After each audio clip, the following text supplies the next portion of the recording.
basically taught us English via Bavarian.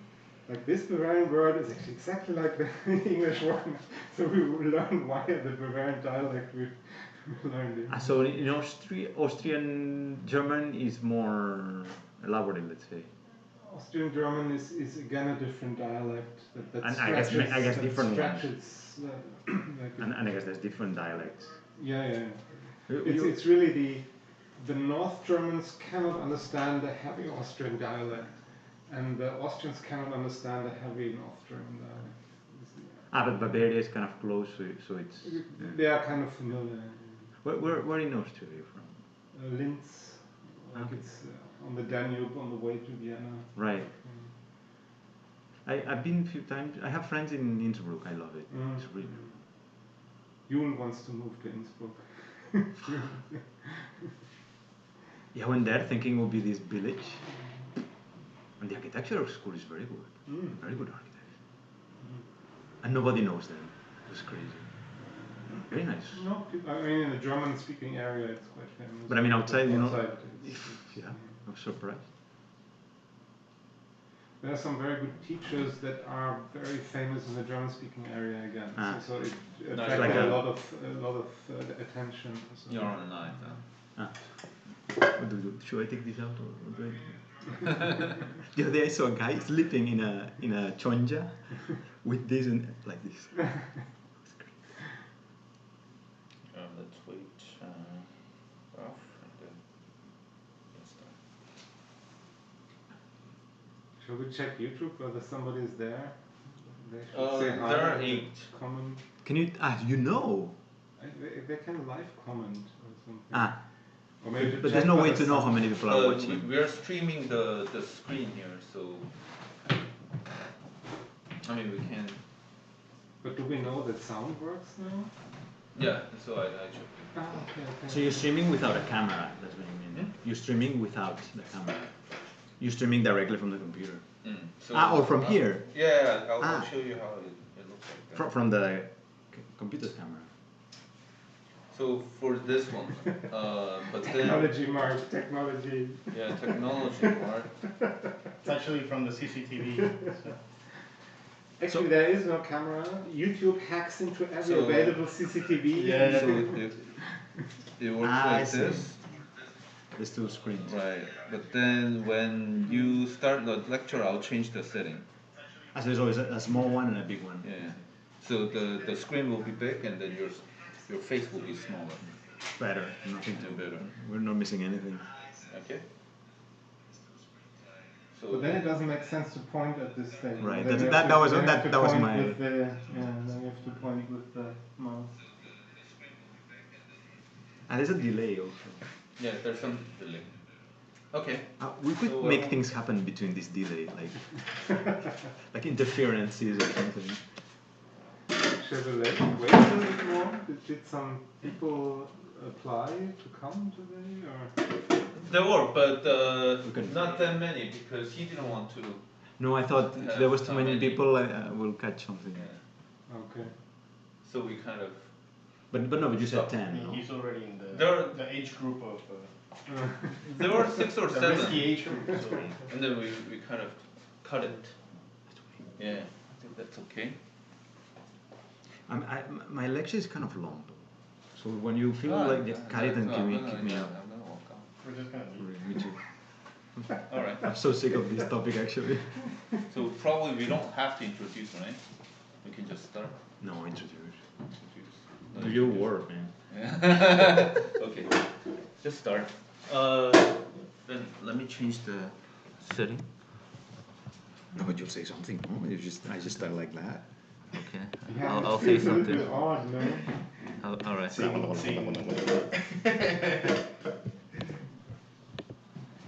I'll say something. Hello. Yeah, Hello. I'm Changmin. Have a seat. So much friends. Oh, he has friends. Yeah. I don't have any friends. I think it's probably part of a membership or something. It's like Friends BMD or something. I told you that it's online. People should know. Okay. Thanks for. Can I go to restroom? Yeah. Sorry for. 어딘지 알지? 비밀번호 비밀번호 몰라요? 아니 없어. 안경 바꿨나? 안경? 지난번에도 이거 바꾸긴 했어요. 지난번에 So welcome to Domansa City Talk by Team X. It seems we have quite many people in the group chat, but it's always several people who talk. There are 15 people watching. That's Yeah. true. 15. Hi guys, say hello to not to those people, to the virtual. I know, but the camera is this one or that one? Yeah, this one. Ah, so it's really wide open. Yeah. Okay. So today we have Marc Brossa, professor at University of Seoul. He recently finished his PhD, relatively recent, right? Mm. So he's going to talk about his thesis called Building an Architecture of Everyday Life in South Korea. We had a couple of years ago, we had a chance to join the conference in Oslo, right? Yeah. It was I organized it. Yes, you organized it. So we went there with Yelena, Hyungmin, right? Valerie, right? So it was quite good. So I kind of know what Marc has been doing. It's very interesting to see how Marc sees this, let's say, apartment culture of South Korea as part of the, or as type of a mass housing, let's say, production, which also frames the living culture or the life of our let's say daily lives. So I think this is very interesting, and also it goes beyond, let's say, the architectural let's say boundary, that it also includes all these social aspects that we, or cultural aspects as well, that we have to address or think about at least. Marc, he will be the global studio curator for the next Seoul Biennale, right? So I don't know. I'm thinking about it. You're still thinking about it, which is understandable. well, I shouldn't say this one. I'm gonna cut it. So, anyways, so I'm gonna pass it to Marc today. He said that it's gonna be a long talk, right?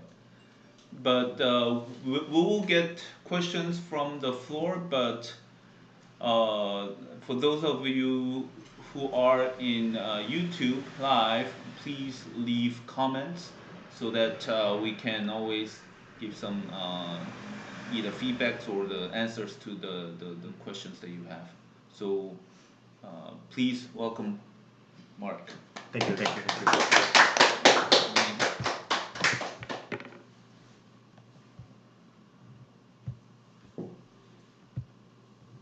This will be the full screen, and then you can just use it. Okay. Thank you. Well, thank you, Donggu and Rafael, for the opportunity of being here today, and thank you for actually hosting us in this little space, because finally we found a place to hang out, and it seems like you guys are having way too much fun with this initiative. So I'm a little jealous that you get this spot. So as Donggu said, the presentation features parts of my research that I've been doing the last years. It's been complicated to put these things in a slideshow because it was more of a text. So I hope you bear with sometimes it's not as smooth as I would like it should have been. Basically, I didn't compress the whole research into a slideshow because it was impossible. So I decided to focus on one of the main narratives, or for me the one I'm more interested at the moment, which is this idea of building an architecture of everyday life in South Korea, mass housing states and in Seoul as an instrument of modernization. And as a means of introduction, I would like to unpack the title because it's a little heavy. So basically, I'm using the title to talk about architecture, everyday life, and instrument of modernization are the approaches, and then where South Korea, Seoul, what is the theme mass housing estates, and then when the period of the research, more or less.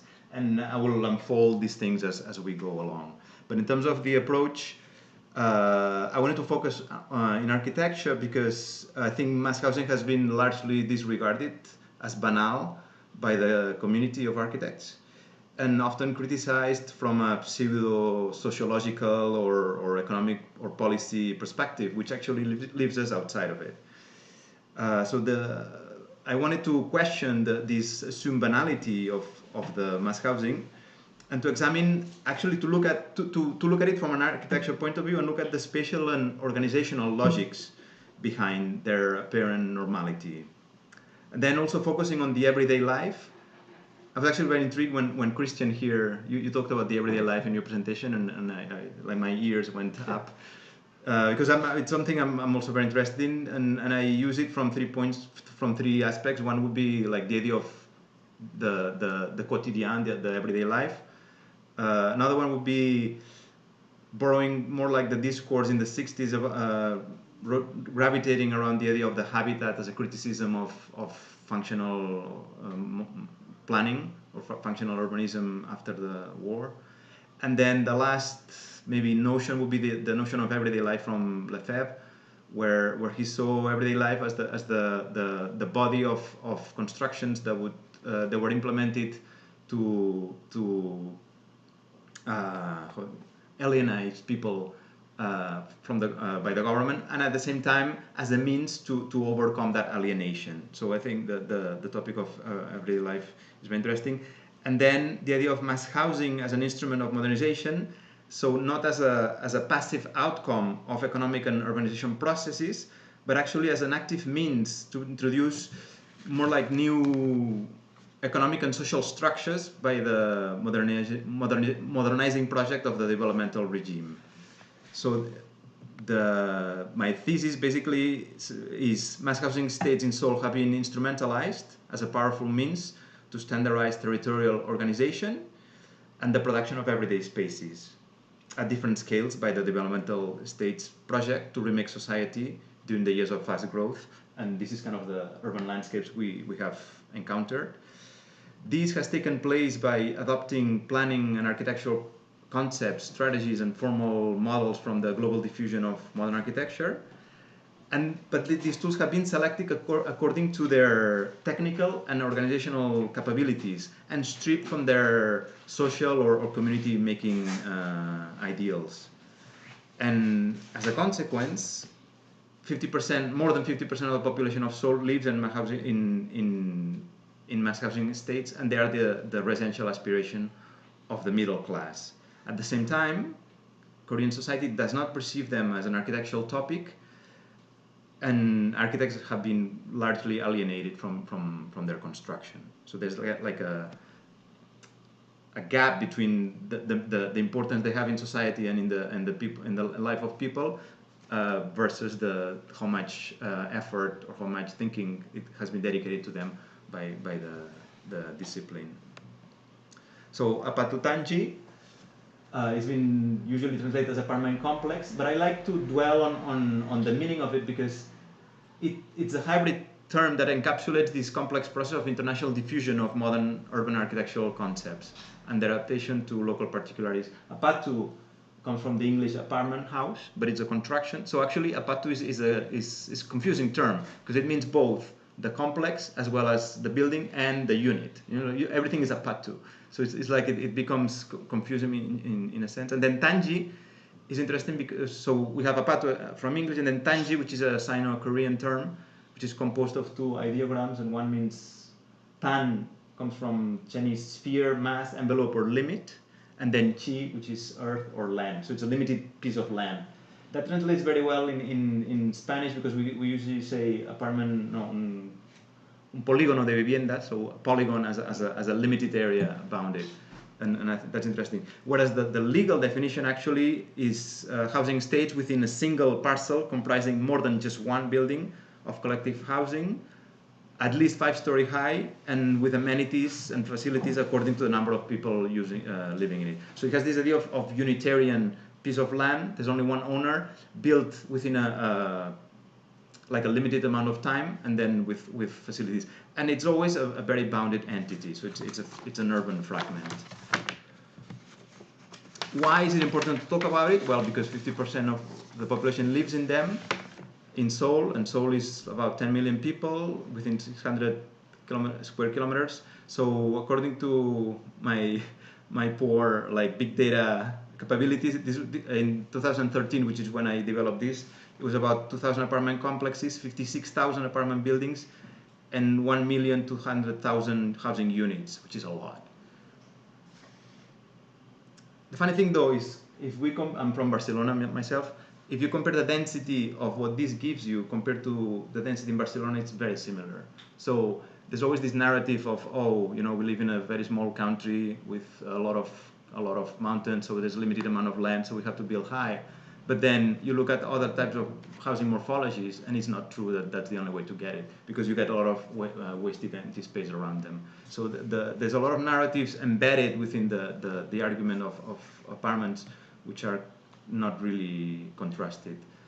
Again, comparing Korea with Spain, Spain is 5 times bigger with about similar population, so population density is 5 times bigger in Korea. It's kind of, for me to understand, to get around it. And then I'm talking morely about the physical context, or the context. This is part of that idea of we live in a small country with a lot of mountains. What is interesting, if you look at the infrastructure of Korea, really creates these long linear metropolitan corridors from Seoul to Daejeon, Daegu, and then Busan. That's kind of the main sort of artery, and if we could connect north, we would go all the way to Pyongyang and then connect to the Silk Route. But I like to see that map with the density of people living in apartments, and you start to see sort of Korea as one single linear city corridor, which I find it very interesting, where you could see like a more urbanized corridor, and then leaving the mountains as green areas within it. The Sudokwan, or metropolitan area, is actually where 50% of the population lives. So that's a source of regional imbalance, and one of the issues driving the expensive price of housing and apartments in Seoul. In terms of socioeconomic context, I love this one because it describes the miracle of the Han River, and I love the steepness of the graph. So basically, after the World War II, and it's well known, Korea was one of the poorest countries in the world, and then we underwent the Korean War, so it became even worse, to the point that by 1959 the GDP per capita was $79. That's kind of very well known fact. And then in the 60s there's the Third Republic. Park Chung-hee puts his foot down, and then things change. And the Vietnam War is usually seen as the beginning of an economic development, because of all the money that came from the U.S. as a repayment for entering the war. And then from here on, it just goes up, like many other things. So the economy, we have the slump of 1997, the big economic crisis with a big dent down, but then it recovers very quickly. And then we have the crisis of 2008, which also impacted quite heavily. But still, right after that, South Korea joined the G20 in 2010. So it's like, it's a well-known fact. But I like to compare that with the housing density later. This is the economic boom is very related to the developmental state, which is it's a concept that has been mostly conceptualized by Western scholars as a capital system of government, emerged early in the 20th century in East Asia, mostly from the MITI, which is the export ministry from Japan, and it was developed together with the U.S. as a way to get them out of the economic crisis after the war. And then it's created what is being called this GIS formation, which is other countries from the region following the same model. So we have the 4 tigers, or four Asian dragons, Singapore, South Korea, Hong Kong, and Taiwan. and then Malaysia, Indonesia, Thailand, Philippines in the 80s, 90s, and then what we're seeing currently is the development of Vietnam and China following similar concepts, which are basically based on the, it's kind of something between capitalism and socialism, where there's a strong state intervention, so it's not free market, and then together with an extensive regulatory and planning apparatus. So it really borrows aspects from communist planning, really, like the 5-year economic plans and the strong intervention, but at the same time it's highly capitalistic. And it's usually seen, it does have this economic side, but it's also being seen as a way to overcome imperialistic sort of subjugation from the West. So it's a way to also achieve not only economic independence, but also like a sort of another kind of status. Together with the economic development, there was a huge demographic explosion of attraction, basically people from the countryside into the city. And as you see, compared to big capitals in developed economies, it was insane, basically. Between 1960 and 1990, the growth went from basically 2 million to 10 million in 30 years, which is a lot. And then another aspect or another part of this economic context is the idea of mass housing as a social contract within this developmental framework. Basically, developmentalism has 3 main actors, which is the authoritarian state, which sort of controls and gives power to the big construction companies to do a lot, but to do what they want. And then the emergence of a new urban middle class, who by being provided access to the real estate property, they actually upgrade themselves to a new urban middle class. So the Patutanji become like this golden geese, where everybody who is within the system favors. So within the state of a government that can do mostly whatever they want, lack of housing because of a lot of people coming into the city attracted by industrial growth, and then the lack of housing. So basically it's this dual sense of relationships where the authoritarian state supports the middle class by providing housing, and by doing that it also controls that emergent middle class because you have the key to their success. The same thing, the authoritarian state encourages and controls and represses the big construction companies, and at the same time the construction companies get those big contracts, so they also support the state, and it's like a self-fulfilling cycle, which benefits everybody who is within the system. But then you have the urban poor, which get completely taken out from the system. The research period focuses 1962 so the coup d'etat was 1961, but 1962 is really when the 5-year economic plans get implemented, and together with them, together with all the planning laws get put in place to actually deal with the lack of housing, but also with the concentration of squatters in the city, and to actually open up ways for physical planning to support the economic growth. What is interesting to see here is that the gap between the housing shortage and the housing provision did not start in the 60s. It was something that was coming back from 1920s actually, and then 1935, because 1935 was when the Japanese implemented a huge agricultural reform that kicked out a lot of the peasantry from the countryside, and they gave the land to the Japanese colonizers. So there was a big group of people that were kicked into the city, and the Japanese did not provide housing for them. So this imbalance, like this lack of housing, it's chronic for the whole century actually. And in 1960s, together with economic growth, a lot more people was attracted. So actually we have about 50% of the population in Seoul for a long period of time who did not have formal housing, and then that's what became accumulated for a long period of time. By 2008, with the world financial crisis, I took that as a shifting point, because it really sort of made evident that a lot of the social context that favored the emergence of mass housing was shifting, and I take that as the bookend of my research. and you can start to see how like the curve really flattens out, and by 2010 is considered that in most of the country the lack of housing was 0%, and in Seoul it took until 2012 formally to be zero, the lack of housing.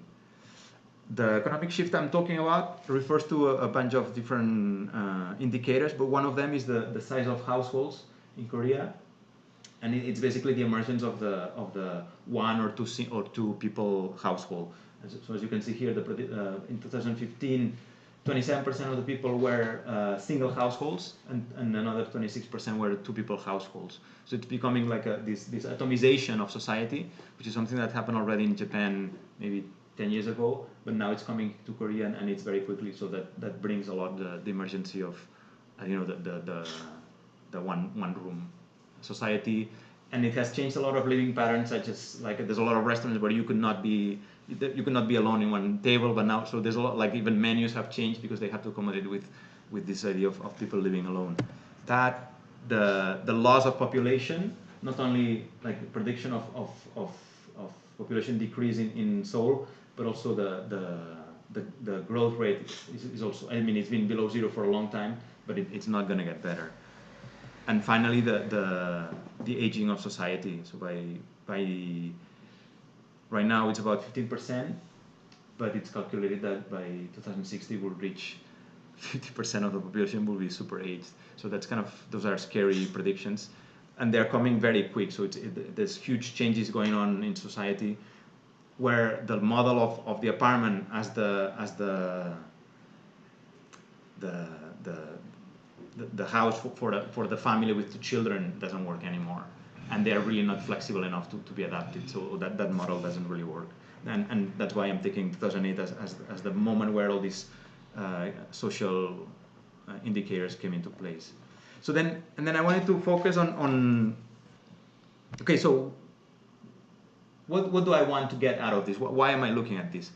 And for me, there were different reasons, but I realized that what I was interested in is in learning to look, basically. Like I realized that as architects, or me as an architect, I was very focused on formal aspects of architecture, and I had this mental block or filter which didn't allow me to actually look at apartments or things that I didn't consider architecture properly. So I tried to, and the fact of being foreigner in Seoul, because it prevented me from actually understanding many things, but actually gave me the freedom to actually look at them in a different way, free from maybe preconceptions or assumptions.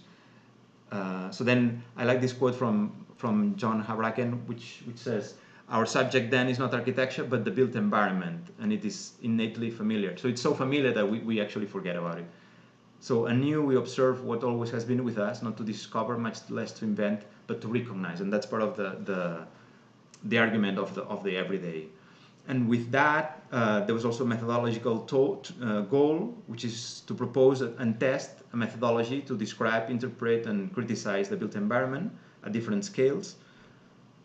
Disciplinary goal, which would be to reclaim mass housing in Seoul as an architectural topic, to inquire about the spatial and organizational logics behind their assumed banality, and finally to evaluate the contribution of Korean mass housing to the evolution of modern mass housing as a discipline. And then strategically, I wanted to produce knowledge that could inform strategies for the maintenance, transformation, and adaptation of mass housing, catering to this shifting economic complex. So if things are changing, how can this thing that we have and it forms our, almost like our built nature, how can this nature, what do we do with it? And how to do it? So, and what I was very focused though is to understand it from the disciplinary point of view. And I understand urbanism as the study of urban form and growth, focused on the relationship among urban elements or physical form, such as streets, building types, parcels, and infrastructures, urban processes or the mechanisms for intervention, construction, ownership, use, and transformation over time, and social practices or the collective processes of use, representation, experience, and imagination through time as the combination of three overlapping logics. So infrastructures, parcels, and buildings. So all these kind of big sort of difficult sort of environment, I wanted to reduce it from a disciplinary point of view to something I could work with and I could ask questions about. So it became reduced to these 3 scalar frameworks, which determine the 3 basic parts of the research. So it's basically at the city scale, the infrastructure is city scale, parcels becomes the scale of the housing complex or the tangi, and then buildings the scale of like the buildings themselves and the scale of the unit. And then what I tried to do was to set myself some specific question a bit about each one of them, so I could actually take it as a way to drive the research, because otherwise it was too big. So at the city scale, I was wondering whether the implementation of mass housing at such a crazy scale was seen as a field of experimentation or an opportunity to define a long-term vision from a quantitative or qualitative point of view. Meaning, was there an idea of the city that was being built through all this housing, or they were just doing as they go? You know, so that's kind of an idea. At the scale of the complex, whether the evolution of Patu Tangi in Seoul has yielded original morphological contributions to the field of mass housing. So, is there something new that has contributed to something that was already going on in the world? And then, in terms of the buildings and the unit, how has the development of a standardized unit type shaped modern Korean domesticity? So basically, that became the 3 parts of my research, basically. And then, as a starting point or hypothesis, I believed, or at the beginning I set up, okay, I will believe on this, which is Seoul's mass housing estates are the most characteristic special practice of modern urbanization in Korea. 2, models from the modern movement in architecture and urbanism have been adopted as technical and organizational technologies stripped from their social and ideological foundations. 3, Korean society does not perceive apartments as an architectural topic. And 4, the phenomenon of mass housing in Seoul is in transition due to the deep changes in the socioeconomic model that supported it. And then I just wanted to have some images of what this has meant over the years. So 1969, I love this photograph. It's amazing. It's taken in Kumhwa-dong, which is north of Seoul, around like the hills around downtown, and it shows very clearly, three types of housing. In the front, we have systematized housing, the urban hanoks that were built since the 1920s by private developers as a new urban prototype of the hanoks by developers in kind of subdivided standardized lots as urban extension. Then we see in between them, we see some houses that are actually Japanese houses, you can see, and then some more modern houses, which are like what's been called the cultural housing, which is kind of that brick house with a flat roof there, which is more modern looking. Then we see the taltone on the hills, massive, and then in the middle ground is the introduction of the citizens' apartments as a strategy for the relocation of squatters, basically. So they would relocate them, destroy the taltone, and then build citizens' apartments. And at that time, that's late 60s. That was very similar to what had been going on in Hong Kong and Singapore, if you know, with very similar strategies by the public authority to relocate squatters. And so at that time, Korea was following on the jet stream of Singapore and Hong Kong, and there were all these conversations about how do you do social housing, well, not really social housing for the poor. These were very, very basic structures, and they were very based on German models from 1920s actually. So if you look at models from Frankfurt 1920, very similar, with actually very little adaptation to cultural standards of Korea. 1970s, mass housing as a territorial organization.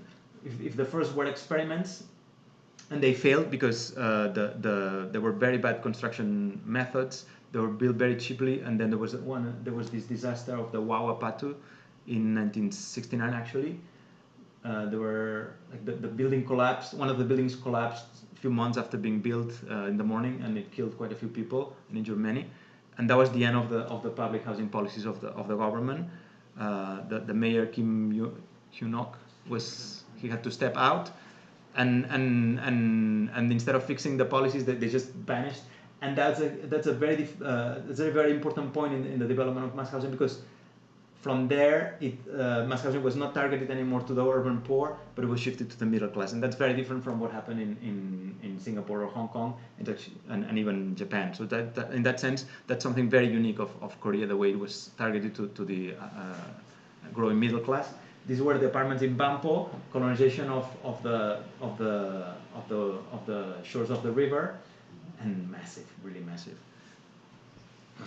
So yeah, it really became a territorial organization. This was also linked to strategies for development of buildable land. The Han River was a dangerous place, and it needed to be controlled for flooding. So actually, by building the infrastructure of the river, they avoided the flooding, but they also gained a huge amount of buildable land, which was very cheap, right? Because they didn't have to buy it, and that became a huge source for the public authority. These are land and housing corporation buildings. 1960s. I love these two pictures. This is very famous picture by Chon Min-ju, Apgujeong, Gangnam, and that's a photo from my hometown, Barcelona. The same time almost. The funny and almost the same character. So it's a huge, like these two people living very traditional lifestyles. Suddenly they have these objects landing on their front yard. Very similar building types, construction systems even. I mean, you can see the corridors. The balconies and the location of the windows are very similar types. The big difference though, besides the chimney, the big difference is, because probably those I don't think they have central heating. The big difference is this became one of the most expensive pieces of real estate in Korea. That's still public housing, and it's extremely cheap. So the same objects, the same physical layouts, but with very different social understandings, and to me that became very important. This is now at the center of Seoul. That's still in the peripheries, it had huge problems for many years, lack of facilities, lack of access. They didn't have the problems of Paris in terms of the periphery of the social problems. I don't know why, but for a long time they were marginalized. They were located just because the land was cheap. 1980s. There's another kind of turning point with the development of. Well, I'll explain that later. But development of new typologies, and I see this as a watershed moment also of development of the typology in Korea, because it's really when it stops from, it does not copy from outside anymore, but it starts developing their own models, and for me those are very interesting. So these are the Olympic apartments built for the 1988 games, still under the public authority, but capitalizing on the idea of opening up South Korea as a kind of coming of age of a modernized and rich country in the kind of society of developed country. So it was like it was housing for the athletes, but it was also housing for the journalists, and it was also built up as a background for the events, same as a lot of the projects on the Han River. And then the idea of tabula rasa and apartments or mass housing as a strategy for urban renewal in traditional fabrics, with nothing which get completely erased, and there's absolutely zero maintenance of urban fabrics, communities, or even street layouts or parcels. It's a completely new idea. So that was the introduction basically. In terms of looking at the city scale, as you know, like the idea was to understand what was how was this idea of, okay, let's build the city anew. Was that understood as something that was happening, or there was just like putting out fires, right?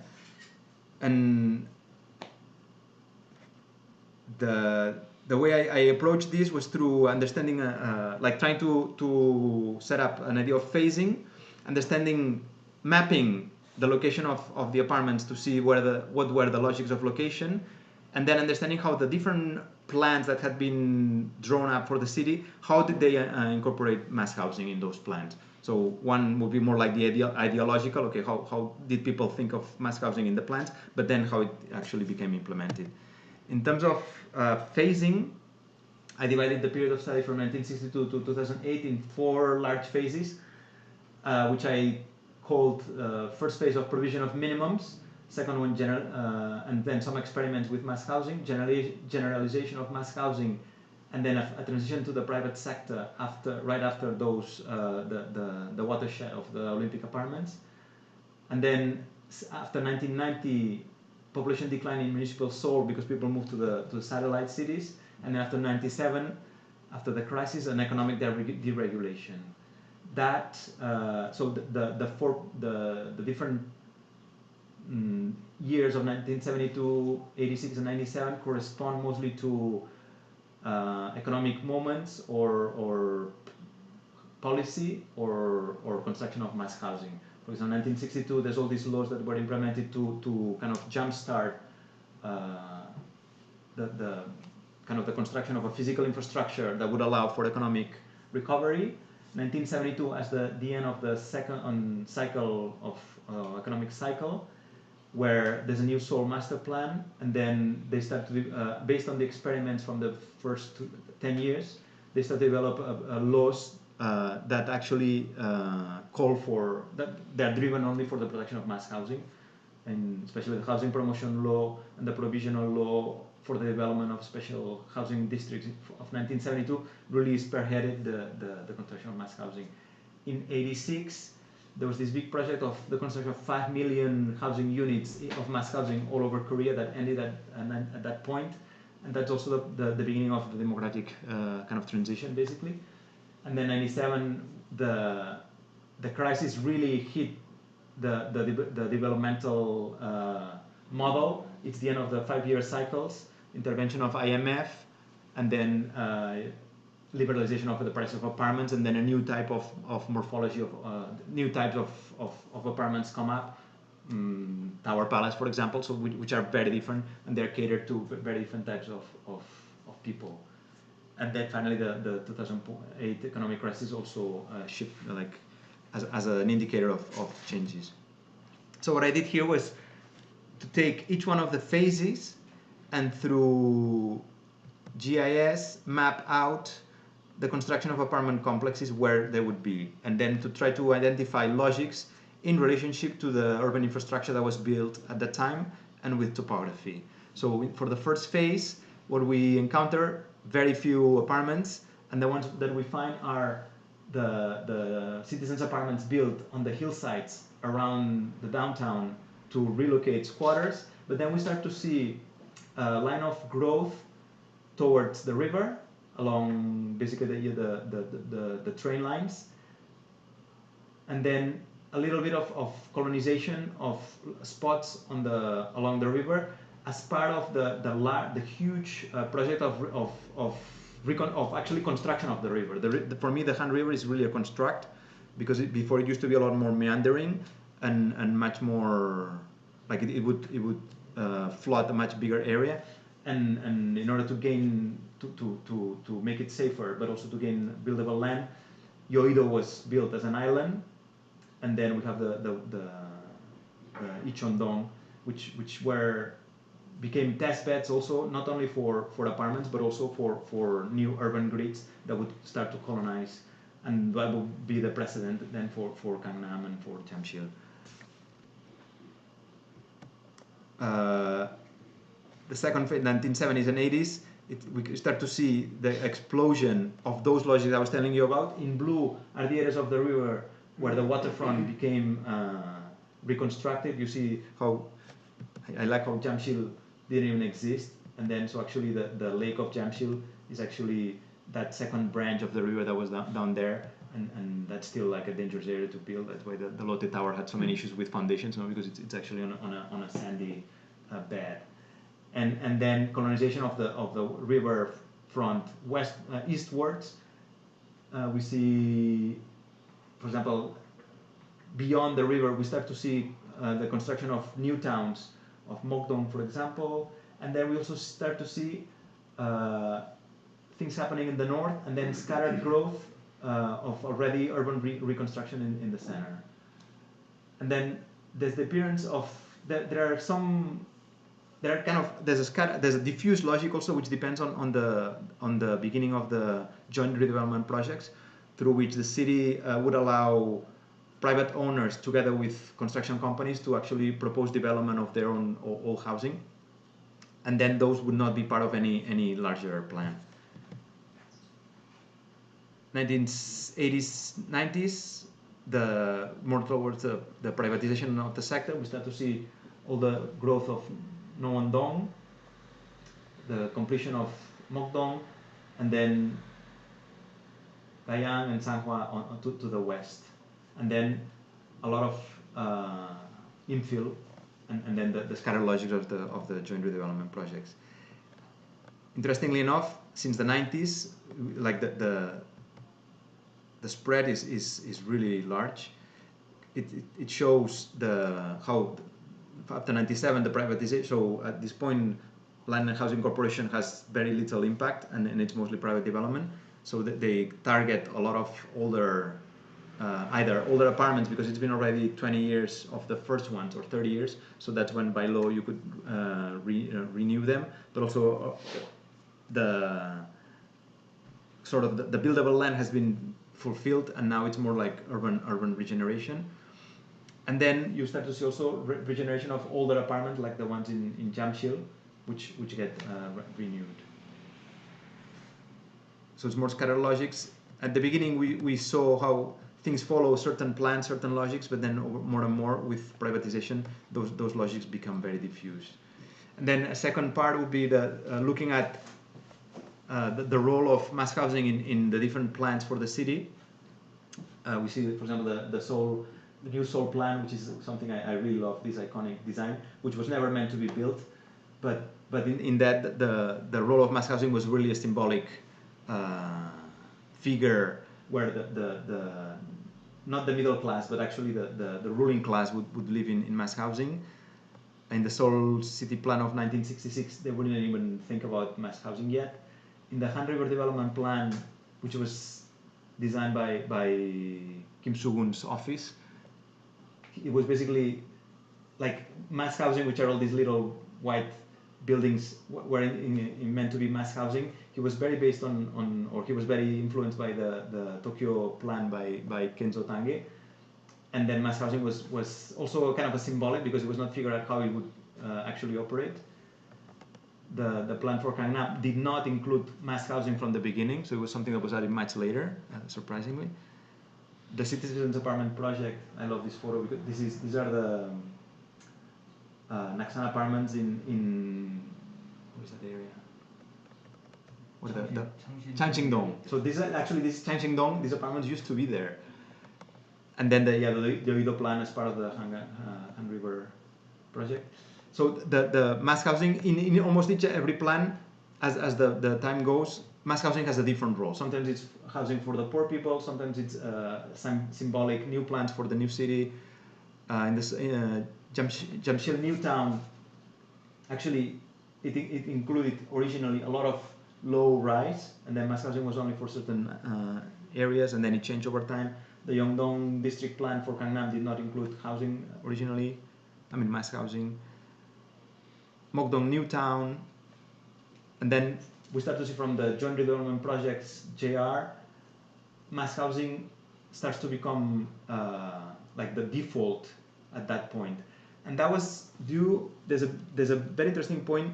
During the 70s, the rule of Park Chung-hee was very contested. There was a lot of problems internationally, but also inside Korea, domestically. So politically, it was a difficult time. There was a lot of conflict with North Korea, and because of that, and because of the proximity with the boundary, he personally did not want Seoul to have a lot of people, and he started to have strategies for the distribution of people throughout the metropolitan area. That went completely, so because as you know, Seoul has a dual planning scheme. It depends on national, or at that time it depended on national planning, but at the same time it had the local planning, and the two of them really collided, because the local administrators really wanted to provide the housing because it was needed, but then the big guy did not want that to happen. So actually there was this conflict of there was some projects to adopt mass housing, but it was not possible to implement that because the national plan would actually be turning down all the So, for example, the Seoul City master plans were basically turned down a lot of times because they included mass housing, and the central government did not want that. At the moment where his assassination in 1979, after that, all his kind of ideas of redistribution of the population sort of go away, and that's when mass housing is finally really embraced as the only way to deal with the demographic boom. We have the 5 satellite cities outside the green belt, which became very important because it's the only moment when actually you see the population of Seoul starting to decrease. And then these are I think this was terrible. Actually, the New Town Initiative, which was basically reconstructing and it's been implemented, some of them. I don't know if you have seen the one in, what do you call it, the one very close to downtown. I can't remember the name now. This one. But basically, it meant the literal destruction of many neighborhoods, and the idea, or the original idea, it had a social meaning because it tried to provide. It's mostly implemented on the Kambu because it tried to provide amenities that the poor neighborhoods did not have in comparison to Gangnam. So it was a kind of a way to balance opportunity, but then it did not include any strategy to actually retain the communities. So then it tried to fight gentrification and actually favored it. And then with the new mayor since 2010, no, he came into power in 2009. Then all of this was rolled back, and the new plan of Seoul since 2006 changed. Okay, 2006. So in a way, these are different projects that incorporated mass housing. They were done, but in all of them, mass housing had a different meaning.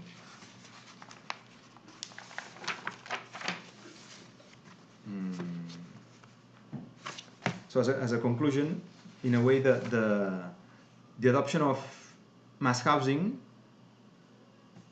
in Seoul did not follow a long-term vision for the city that was being built. The decisions about the location of the housing estates, their size, and the systems of aggregation were only partially integrated with the existing city, with the natural features and other structures of growth. The roles within the city also shifted over time. Sometimes there were symbols of modernization. Sometimes there were social housing for the relocation of squatters. Sometimes there were strategies for the colonization of new land along the river, or colonization of virgin land through the new towns. They were built sometimes to build urban facades along the river or along the main highway to Busan, or there were strategies for inner city renewal and expansion to the metropolitan area through the satellite cities. This lack of kind of vision was due to the magnitude of the housing shortage, the lack of buildable land, the conflicting policies between the local and national authorities, and actually short-sighted economic profit since the turn towards the private sector. This problem-solving attitude and the late adoption of mass housing discouraged late adoption compared to many other countries, which actually after the war they had to reconstruct, right? So we have in Korea we started mass housing was started in the 60s. So there was this 20 years since the end of the World War, where in many other countries this was actually been implemented, and there was a huge availability of solutions that had been already tried and tested. So that discouraged theoretical experimentation and instead favored the perpetuation of tried and tested solutions borrowed from abroad. And then over time, those solutions became assembled into a set of practices that were validated from experience, not from theory, and were consolidated into an organizational technology which standardized the construction of mass housing estates as independent urban fragments. Okay, sorry, that's what I was talking about. Yeah. So then, and then there's a point where, okay, and then I started to find that there were some kind of repetitive patterns of what these sort of models borrowed from the modern movement, basically. I started to see that in different projects, those sort of schemes or those schemas were repetitive. One of them is tabula rasa, and it's a word that in Seoul I always hear about planning. This is always the idea of tabula rasa. It's a new beginning, free from any pre-existences. The idea of making artificial ground, and that's a topic that, for example, the construction of the river waterfront as a new land where you can actually build apartments, but also it's in Seoul-Sanga, for example. It's in many developments that cover over in the Cheonggyecheon, for example. There's always this idea, and that comes from the Japanese metabolism. And if you think about it, Kim Soo-gun actually was in Tokyo at the time of the development of metabolism. So there's a lot of ideas of metabolism that came. And the idea of artificial ground, it makes a lot of sense because of the lack of land, but also the difficult topography and also the floods in Changma. So this idea of building a new base on top of which you can do things became very useful. Optimization of land acquisition. Probably, as you know, one of the main tools for planning in Korea since the Japanese occupation was the land readjustment projects, because it was cheap. Like the government didn't have to pay anything, and then it actually allowed you to gain urban land and infrastructure for free. So that became, I think, 60% of Seoul was developed through land readjustment projects. The problem with that is that when you wanted to implement really large projects, it hindered actually development, because one, people would sit on their properties rather than actually contribute, because they were expecting the price to go up. Because it limits the margins that you can take for the public entity. It actually limits the construction of big infrastructures, parks, and larger organizations that would not depend only on single parcels. But if you wanted to organize like a satellite city, for example, or a new town, it was not good. So then, since 1983, in Mokdong New Town, a new type of assembly of land was implemented, where the government would be allowed to buy or to acquire a huge piece of land and then lot it out, but then have a big planning that would prevail. And that's how Mokdong was done. That's why you can have that central spine, because it like with a normal land readjustment project, you would never be able to get that. The idea of street grids as frameworks for urban development, it's kind of a very colonial idea. And I'm from Spain, so like that's how South America was all, like it comes from the Romans. The idea of the streets is not only a way of communicating, but it's also a way to frame and to decide the size of development. So it's very connected to real estate property, and then the distribution of networks and infrastructures. Within that, the idea of urban blocks as units of that development. No? Once you have lotted out parts, then you can sell them to developer, and then individual developers can build. The neighborhood unit. It's an idea also in Korea. I never heard so much people who are not architects talking about the neighborhood unit. It's kind of a narrative that always comes up, but actually people don't know what it means. So it's actually it's a name, but the social meaning of it has been lost. And it just means that it's a kind of an urban fragment, self-contained with its own amenities. But it's never dealt with the actual social component of through which Perry came up with the idea, which was fighting the alienation of people in the big metropolises. So he wanted to create self-contained communities within 500 or 400 meter radius around the school, because that would be the distance of someone being able to walk without being killed by a car. And then the idea of linear structures of growth, it's something that at a certain point in the 60s, because that's when the plan for Hook Newtown in England was implemented. And the idea of linear infrastructure of growth had a strong impact also in the metabolists in Japan, and then it was adopted in the plan for Mokdong, but there were precedents from before that allowed for it, and it was very useful because instead of thinking of radial central systems of organization, the linear plan it allows for growth over time, and there's more people that can depend on that, and it also matches the idea of it matches infrastructures for transportation. And then the idea of new town, it's an idea that I think at least it has 3 different implications. The original idea comes from the idea of creating a new socio-political actually model in England, where there was actually a criticism of capitalism, and they wanted to get people out of the city and create these networks of cities in the countryside where the citizens would be actually owners of a cooperative, so they would work on the land and they would benefit from it. But new town in Korea has been used to talk about Jamsil new town, meaning extension of the city extension, the satellite cities outside the city, but then also in the end it has come to mean urban renewal inside the city. So there's nothing to do with the original meaning of the new town in itself. So these 9, sorry, 1, 2, 3, 4, 5, 6, 7. These 8 sort of paradigms of modern planning and architectural processes, strategies, and formal models have become tools. So basically, there was no large vision of the city that was being used or built, but instead there was a development of tools that could be implemented whenever, depending on the size or of the development. These tools became really useful as paradigms to work with. And then I think Mokdong is a paradigm where that's the plan for Hook New Town.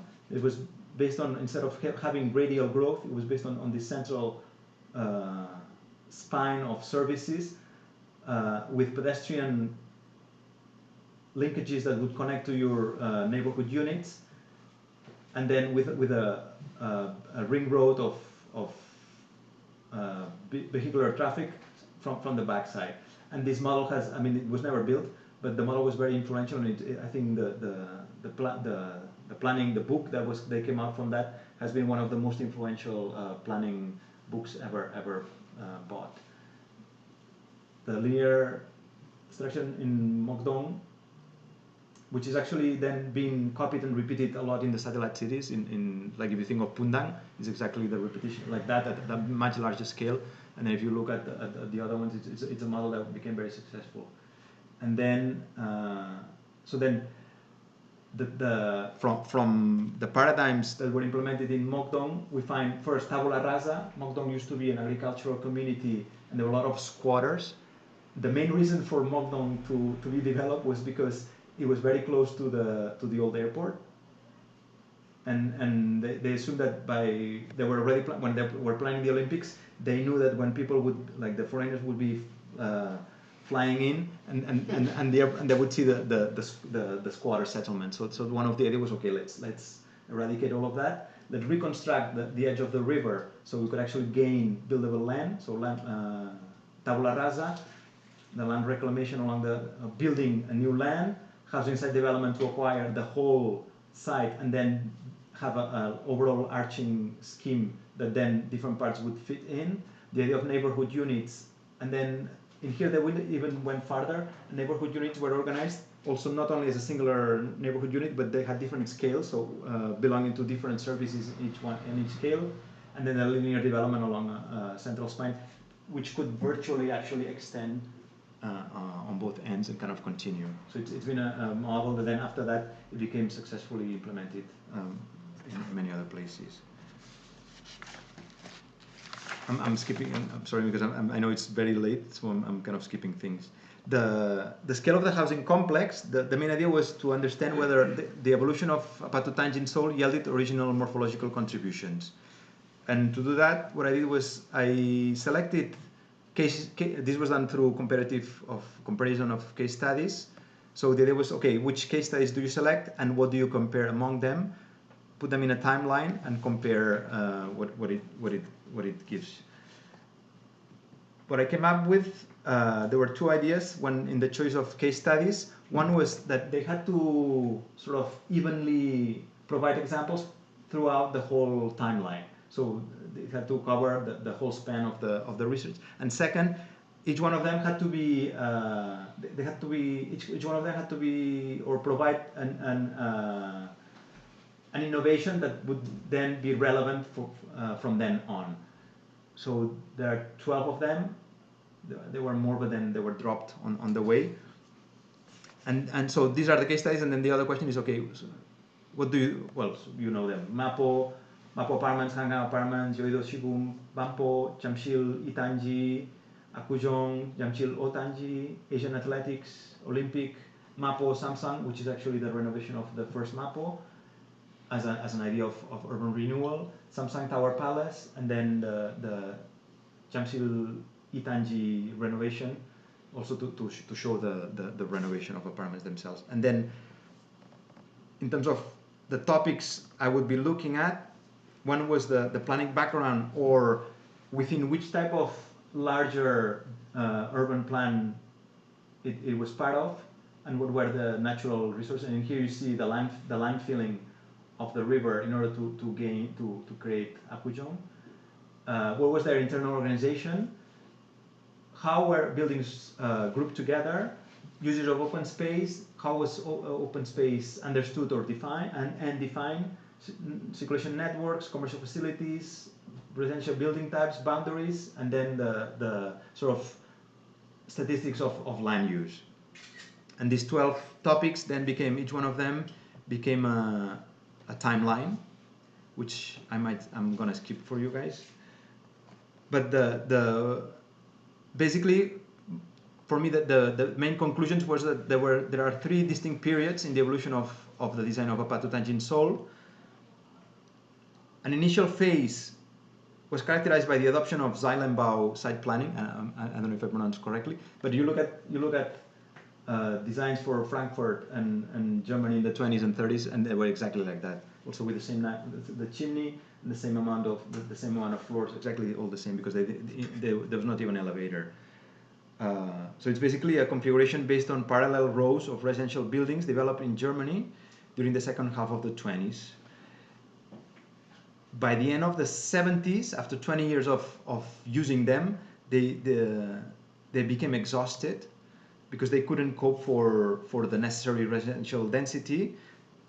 The space in between the blocks, because the height became too tall, the space between the blocks became too large and unused, so there was too much waste.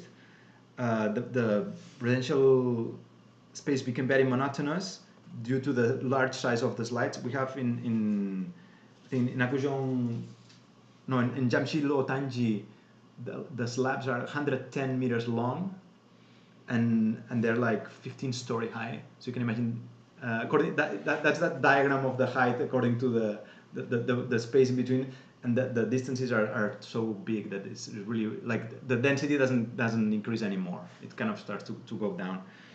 But then also there's an increase in people's buying power, which translates into a larger car ownership, and there was not enough car parking anymore. So people started to occupy playgrounds. They started to occupy the green areas, and it was obvious that the diagram didn't cope anymore.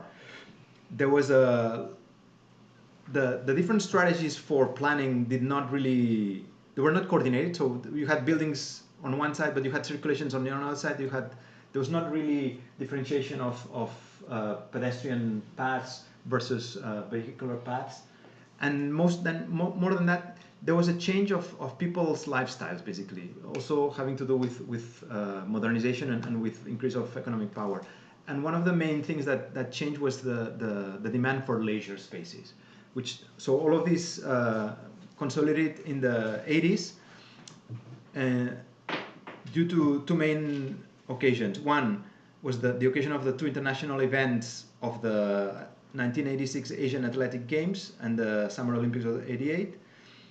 And then the discussion, finally, all the discussion about and the criticism of functionalist planning in the 60s in Europe and in the US finally came to Korea. And it's a new way of planning Tanji developed around the idea of clusters. And the characteristics were this articulation of different scales within the complex. So it's not just a repetition of the same module over and over, but there was the creation of smaller entities or neighborhoods within the complex, so an idea of scales. hierarchical spatial structure, the idea of composing facades as a whole, not just as a repetition of the same, but there was an idea of a whole. They started to have references to Korean traditional residential features and environments. For example, architect Cho, which he designed the Asian Athletics, and he still lives there. I don't know, but if you knew, but for example, the parking lots are located in the center of the courtyards, but they're not accessible through the cores. So you have to exit the elevator on the first floor, go out, and then walk to the parking, and then the parking has an underground. And he did that in purpose to facilitate random encounters within the neighbors. So it's actually, and he himself has explained this, he calls it a plan, like planning people's random encounters. So that would be possible. That's also when the idea of the NLDK, the Korean kind of the typical layout that we have, or that everybody kind of is familiar with. One of the ways in which he thought about it, about creating a large living space, was so you could have funerals, where people were still having funerals at home. So then, in order to fit the box, you could have it in the living room. The elevators were big enough so you could actually have the box laying horizontally, not vertically, because that was a big problem, that people were having the boxes vertically, and then the body would kind of squat down. Also, you could have weddings at home. People at that time, there was no wedding hall, so people were holding the weddings at home.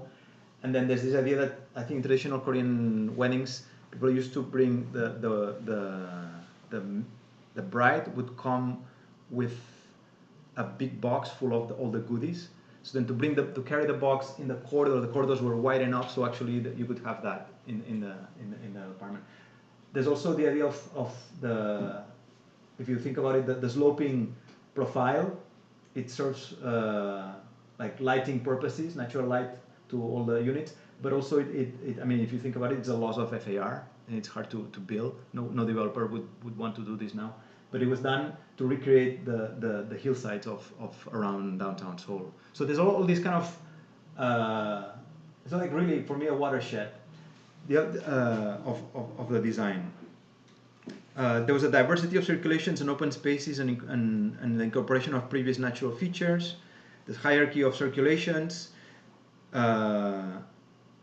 There was so all of these kind of requirements did not boil down to fixed spatial formulas. So actually you can see these compared to, we'll see later, the Olympic apartments, and they follow many of the same guidelines, but the forms are completely different. So it was not like a reduction of formal options, but it was more like a organizational.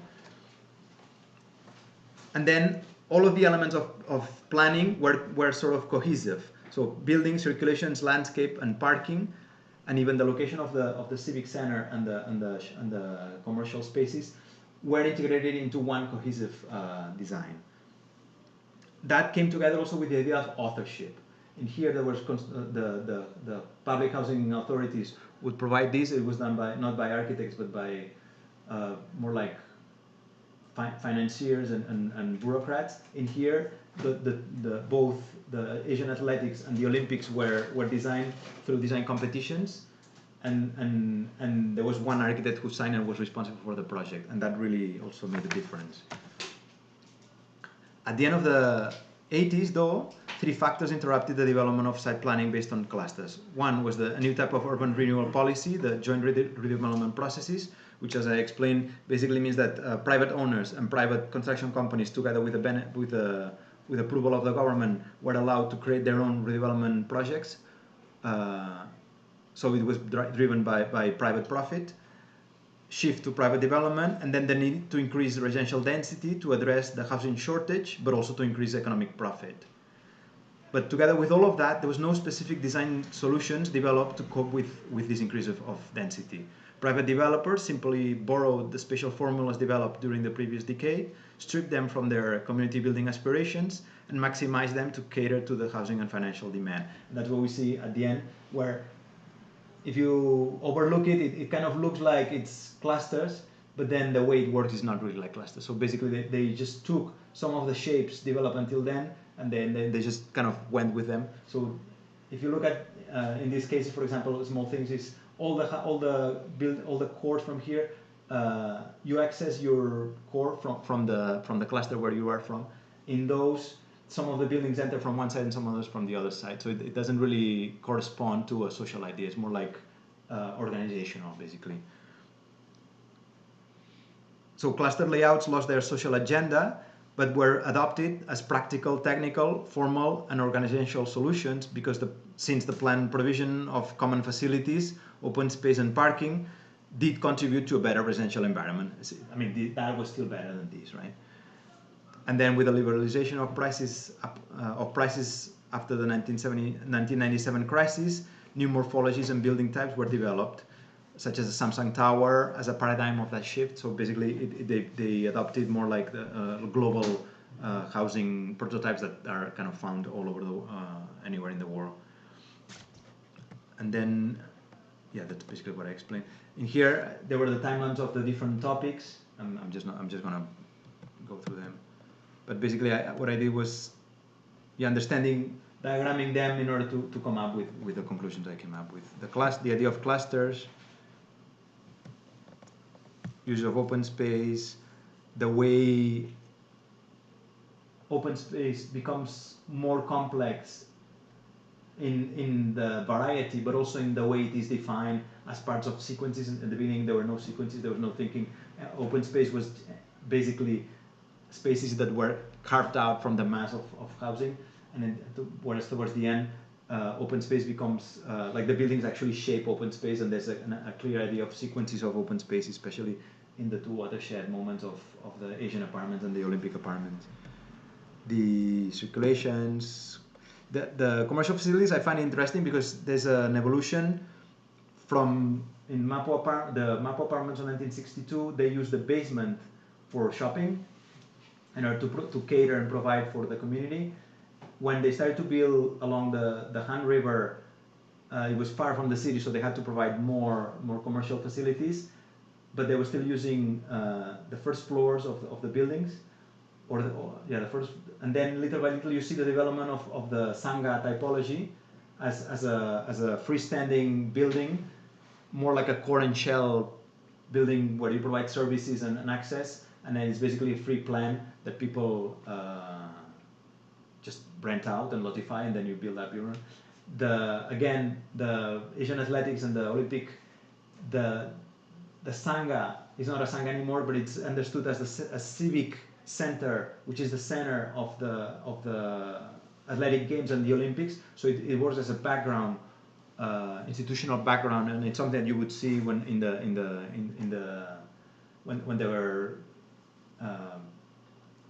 showing it on TV. And then finally, after the 90s, the Sangha becomes like the most efficient way of enveloping space in the cheapest way possible. Same thing with the residential building types. At the beginning, there was experiments with this was an interesting type. It's highly inefficient, but they thought it was very efficient because it had only one stair. But in reality, when you start when you try to compose these in a parcel, the different arms create a lot of empty spaces in plan. But this came from the planning of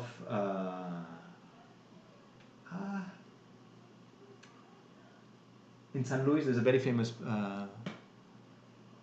project. You know the sorry. Prodaigo, when it was built, it won many awards. So then people say, "Oh, these guys won many awards. Let's put it here," and then it's very inefficient actually. But and then Prodaigo has the second typology. Both actually has both. Because there was a whole part. There's one. Yeah. So somehow, like they're all gone anyway. So was that what? They're all gone. They're all gone. But you still see some, like in near Akujong, they still want, or maybe they're gone now. In Ichongon, like, right?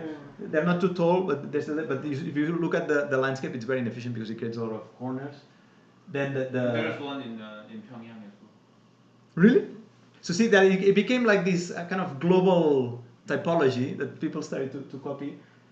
It was highly inefficient, so then in the second phase they had to build blocks on the perimeter of Mapo because there was not enough people.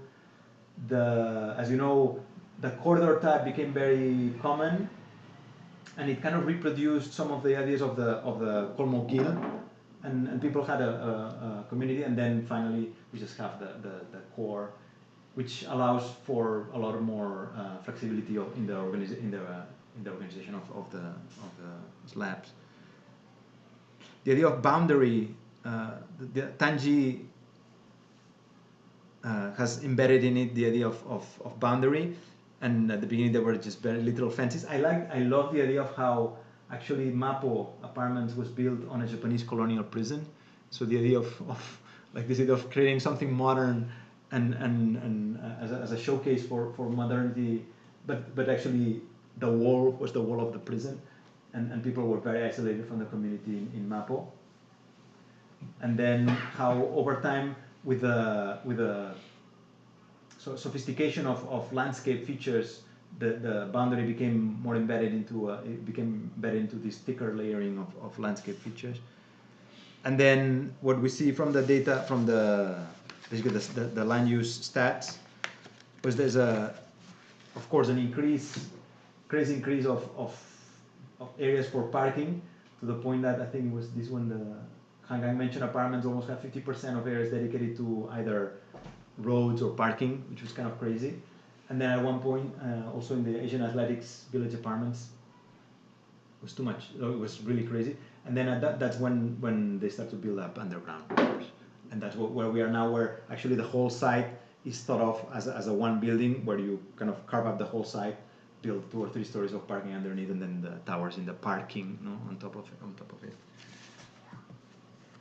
And finally, the scale of the housing unit. In here I was interested in the idea of how the high standardization of the unit type has shaped Korean, the way people live in family.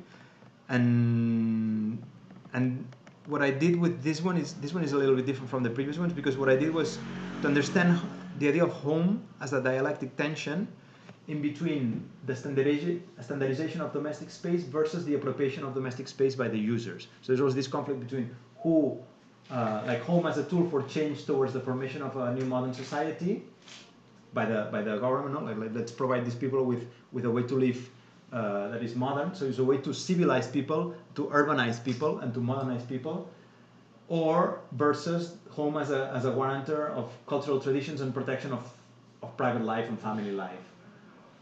Or the idea of homes as repetitive units, part of a community planning, versus homes as self-sufficient individualized habitats, community life versus family privacy, government control versus individual freedom of choice. Who decides how the home should be? The people who will plan and build it, the experts, or who decides the home should be the people who live in them, residents? And then embedded in here is also the idea of how the models of architecture are played out. So the globalizing aspiration of modern architecture as a solution that would be importable or exportable and would work, or the local implementations that it has when it lands in the different locations. So in terms of the standardization of domestic space, what I found was that the development of the apartment unit transformed everyday life by introducing modern technologies of living, of course. One of the main ideas of all the scientific studies in housing was to actually overcome disease and social traumas of children living with their parents and people eating where they were sleeping and all of these things that have a long history. The modernization of domestic environments through the unit layout was not a mere process of passive importation and assimilation of modern lifestyles from abroad, as I honestly had originally thought, but it featured a high level of hybridization through the preservation and adaptation of traditional lifestyles, and I find that hybridization super interesting. Nevertheless, the domestic environment became highly standardized. The focus on efficiency and optimization resulted in simplified formal layouts, devoid of social connotations and normalizing households and gender roles. The shift towards private development since the end of the 70s, together with the housing shortage, prevented further development and experimentation. And if you compare, for example, with what happened in Japan with the Japan Housing Corporation in Singapore or in Hong Kong, because the public entities were the ones actually driving development, and they had the capability to organize connections with academia and actually to do research. Surprisingly enough, well, no, it's not surprising. The public in those countries, there's a huge innovation in housing and habitats, and actually they're very innovative. In Korea, never, like since the 70s, we use the same type of layouts as from the 70s with better finishes, but so it's kind of, I find it very poor actually. It's a pity. In terms of the appropriation of domestic space by the users, even in a Patutangi, open space is a valuable asset treated as commons. Temporal occupations, informal extensions, and appropriations benefit individual interests and are negotiated with the community in a collective agreement. So even though Tangi have very strict regulations and there's all the security guards, there are unwritten rules of in play which are very interesting to observe and to follow. In spite of the intended secludedness of Patutangi, they establish symbiotic relationships with their surroundings, with which they share open space and amenities in return for services. The NLDK unit type is highly standardized and does not lend itself easily to adaptations by residents. But once an alteration becomes viral, it is incorporated into the formal design. For example, the heated floors. Originally, apartments did not have heating floors. The covering of the outdoor balconies, which we take for granted, were also actually almost like self-made adaptations. So there's all these adaptations that actually have become formalized. And then the degree, scale, and impact of the residence adaptations is directly related to the economic value of the Tangi and its social status. People in Tower Palace, they don't modify the appearance of their apartment because it's status, whereas people from poorer neighborhoods, they do it because it's their convenience. And all of these are kind of sub-themes that you could develop in themselves. But one thing that I find very interesting is how the standardization of domestic space did shape modern family. That's a very interesting graph. To me, it was not known before I looked into this. This is the growth rate of Korean War, like huge decrease of population. But then after 55, there's a huge, like it bounces back, and in 1960 it stops very quickly and it starts to go down again. 1960, the Korean government started to implement policies for limiting the amount of children people were having, very similar to the ones in China, but nobody talks about this. And this was done because they were very afraid that having too many children would hinder economic growth, and that's why now there's no children really. So it's that what's happening now is not a random result of things. It's because people were like look at those are posters by the Parenthood Federation of Korea where they were saying, okay, like if you have too many, you'll be poor. There were programs of forced sterilization of poor women, where they were taking them, they were sterilizing them and giving them money. They were punishing people. If you had too many people, you would not you could not take them to school. You could not have medical attention. So they were quite brutal actually, and I mean it really shows. Like you could not participate in lists for public housing if you had more than 2 at certain times. So it was quite brutal, and it's not not very well known. So yeah. What it says is like one family full of love, one child full of health, meaning if you have more than one children, you will not be able to feed them, right? Looking at precedents for the standardization, of course, the Hanok, and how the central space, the Marang, has been related to the central living room, but also presence of the existence minimum and the minimization. Actually, if you look at many of these layouts, you compare to the initial layouts of Mapo apartments and the citizens' apartments, they're very similar. A not so well known evolution was the spec housing in the 60s and 70s when mass housing was still not adopted. Private developers, smart enough, they were catering to the needs of population. And they were building spec houses, meaning it was for sale housing, and I mean that you still see them, and they're very nice actually.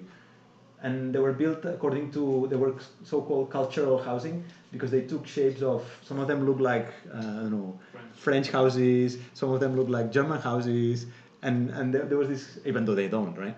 And there were different typologies of the roofs. And so on. But then if you look at the plan, it's very similar to the Hanok actually. So that's very interesting. There's always this idea that you enter through a covered courtyard, which is it's not really a living room. It's more like it's like it's a vestibule really, which distributes, and then the distribution of the ansarang and all, like the internal distribution is very similar, except that it incorporates, for the first time, it incorporates the kitchen and the bathrooms inside, and that becomes a huge step in the evolution. The woman's quarters becomes the master bedroom, but still kind of the same meaning. And then a very, very important one was the development of the NLDK apartment system. So we call NLDK in Korea, but that comes from something that was very studied in the 50s in Japan. There was a group of academics developing the perfect modern house for the new Japanese family after the war.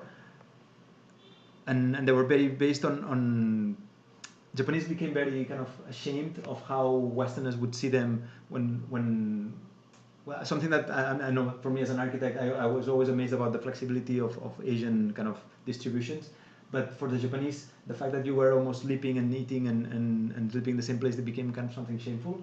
And so then they wanted to modernize traditional lifestyles from a highly reformist and hygienist point of view. So they wanted to have a separate kitchen where you would eat. They would separate the quarters from children and parents. Spaces became specialized. And then the dining kitchen becomes the center of family life because there's no corridor basically. But because the kitchen is fixed, it forces people to start having tables and chairs. So it's like this westernization of furniture. And then westernization of hygiene and cooking habitats. So this is part of this hybridization. And then comparing the plants, in green is the Korean NLDK. So at the beginning, the plans were very based on existence minimum layouts with corridors.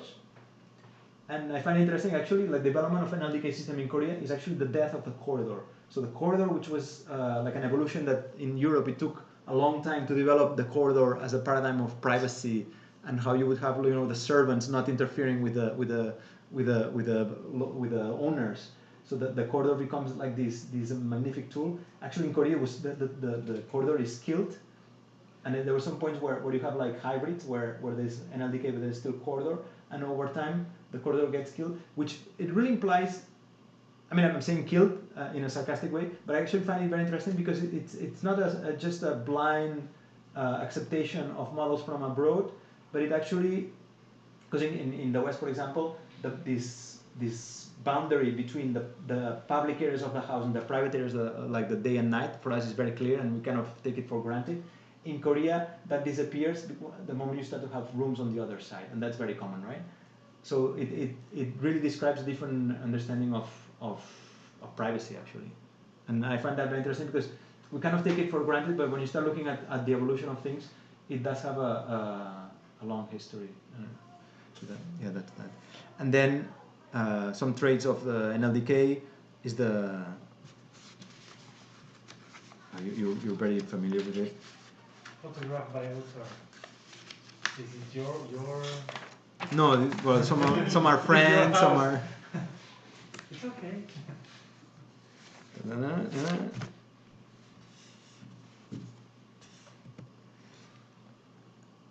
In here, I was looking at how people actually. So the same way that there's a user's appropriation of spaces, there's also appropriation of spaces in the Tanji and of pushing the boundaries of rules in order to benefit their everyday life, basically. So I found a lot of adaptations. I found a very interesting study of the original Mapo apartments before they destroyed them to renew them. There was a Korean scholar, who actually went into every single room or every single unit and drew all the adaptations. And it's very interesting. It's very similar to one that was done for the, what's the name of Le Corbusier Fruges development. Le Corbusier did a housing project. I can pronounce the French name. Fruges. It's like the one with a vault, and they also were highly modified. So this is actually the scholar who did this was actually based on those developments, and he was mapping all the transformations people did over time. I like, for example, how people actually used to have markets. Now they don't have so much anymore, but basically because the Tangi itself did not provide enough commercial activities, there were itinerant markets that would move around in different Tangi. Extensions of commercial spaces into public corridors to have terraces outside, plantings, parking is a huge problem. How in the Olympic apartments there's this very beautiful candy-shaped commercial space, but inside it became Taltovnitside by all the vendors that kind of really colonized and built stuff. The use of the security guys as all kind of jack of all trades, where like the security guy is also takes care of your pets, it takes care of your plants, it's supposed to take care of the house when you're not there, and you can beat them around. And then the idea of the highly sophistication of Korean delivery coming from the lack of services inside the apartments, actually.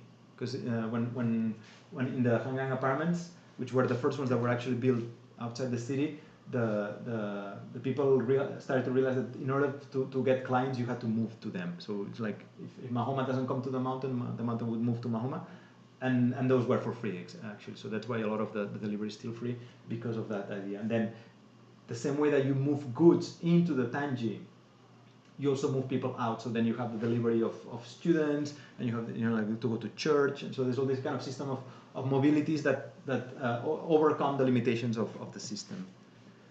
And then what I did is I did a series of interviews with different families in different types of ownership, different types of apartment, different sizes, different economic systems. And what I did is I interviewed them, and then what I did is I interviewed them based on how did they adapt into this framework that was given to them, and what were how did they push the boundary in order to make it fit into their everyday life.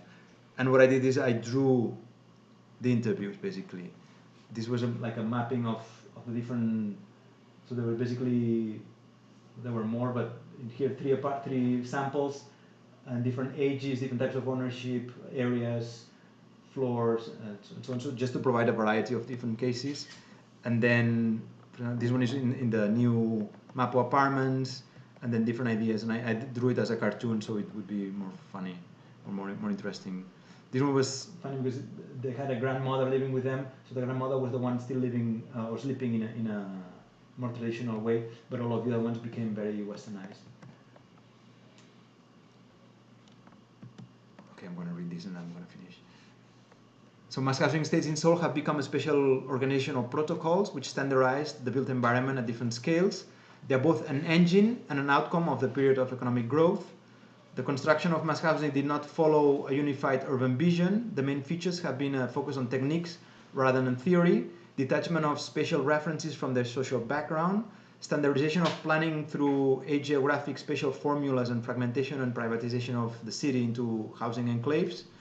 At the scale of the housing complex, the most relevant contribution to the international diffusion of mass housing was the development of cohesive site planning strategies based on clusters. And then they were lost with the shift to the private sector at the end of the 80s.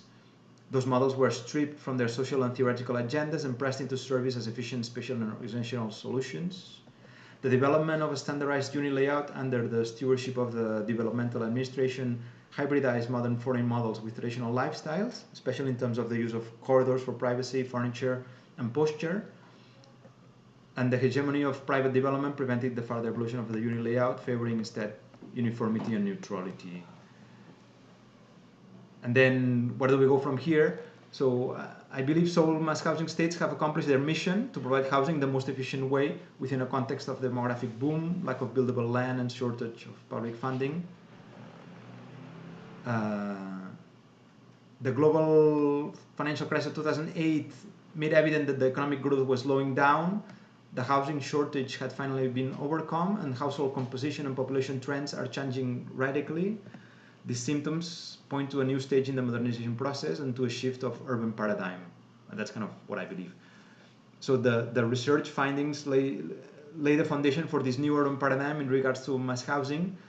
We need a holistic urban vision capable of articulating the relationship of mass housing with the rest of the city, a reinstatement of the role of the public administration as an instigator of research and innovation in housing, the need to provide adequate housing to the disadvantaged, a definition of criteria for the preservation and renovation of Apatu Tangi as a modern architectural heritage, and a renewed social role for architects. So basically I'm trying to get a job here.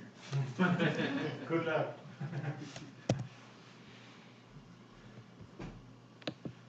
Sorry, because I really tried to compact a lot of things into one. Little. Oh, we have a lot of comments.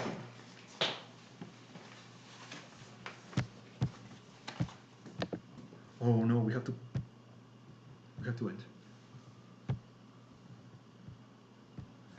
That's amazing how you get the screen to the screen to the screen to the screen.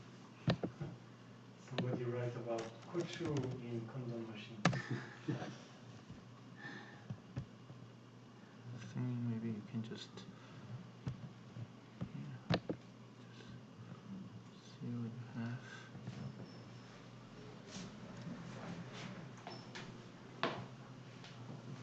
Any questions? Should I kind of? So now I'm going through the comments. And my finger doesn't scroll. Okay. Do you?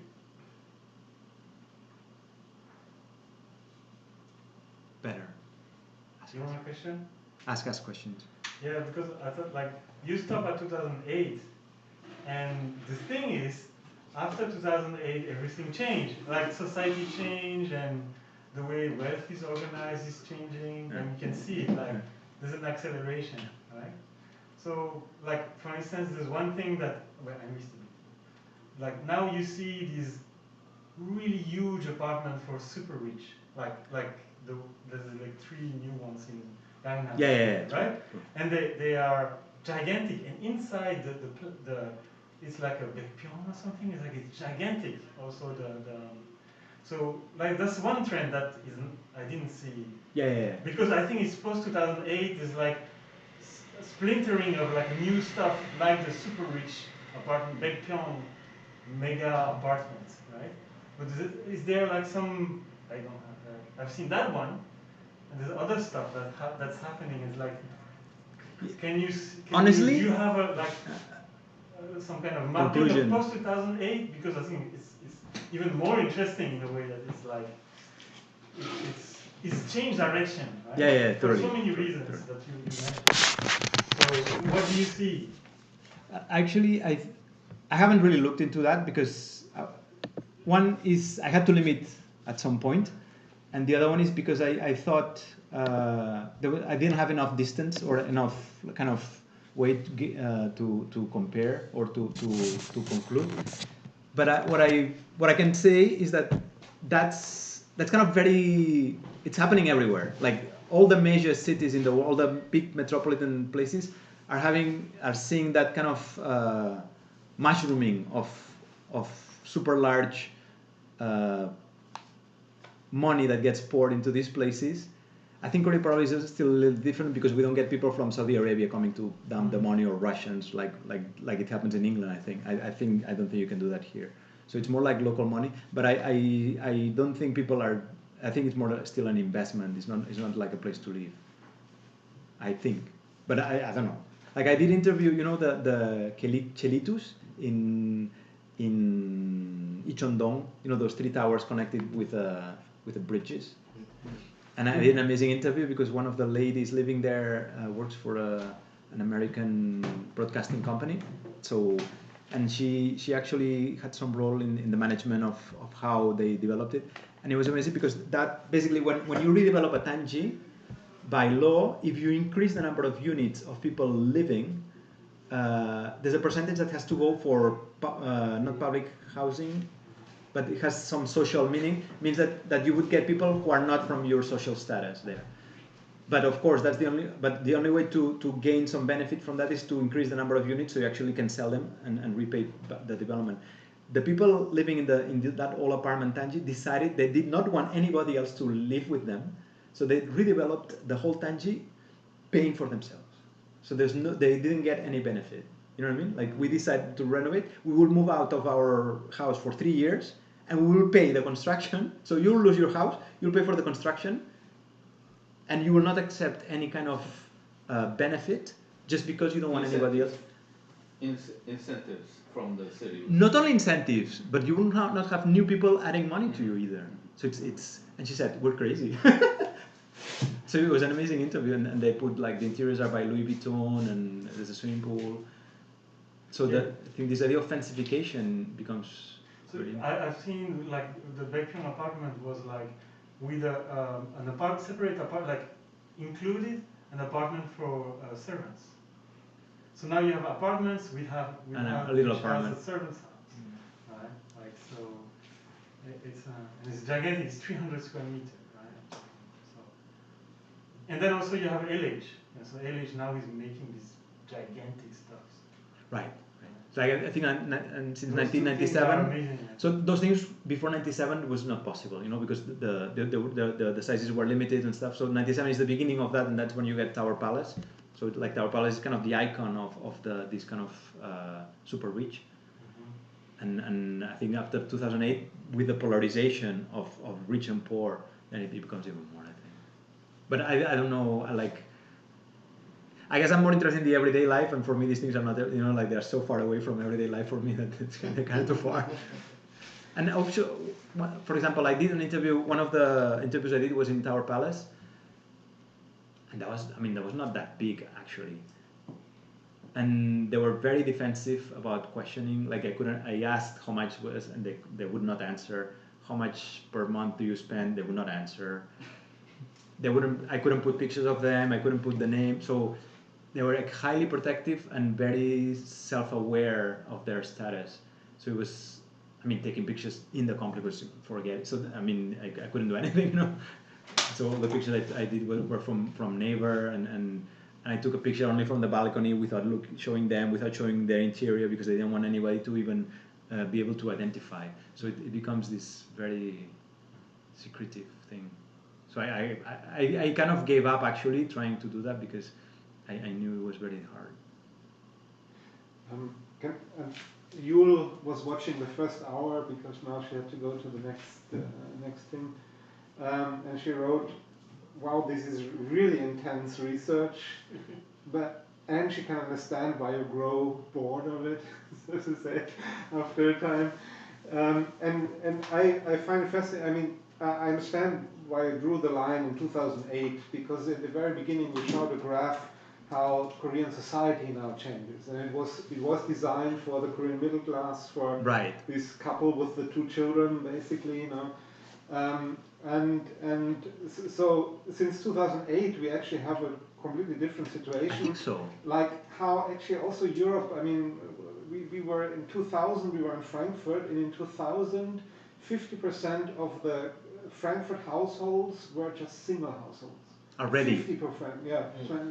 That's kind of normal. And this is now happening right now, but of course, for one person, the space use expanded, so to say, which means a lot of things can still adapt to it, but now we have a shift where actually this old apartment, you mentioned it several times, this strategy doesn't work anymore.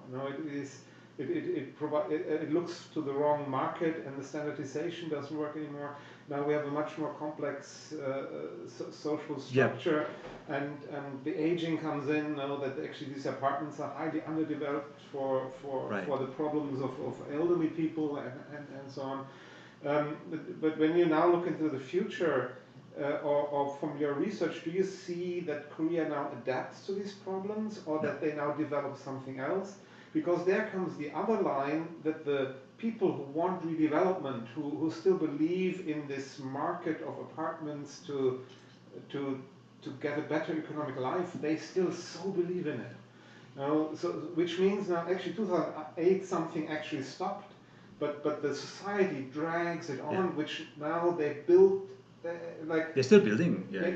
But now they build something that is destined to fail, and therefore will destroy the city in which they live.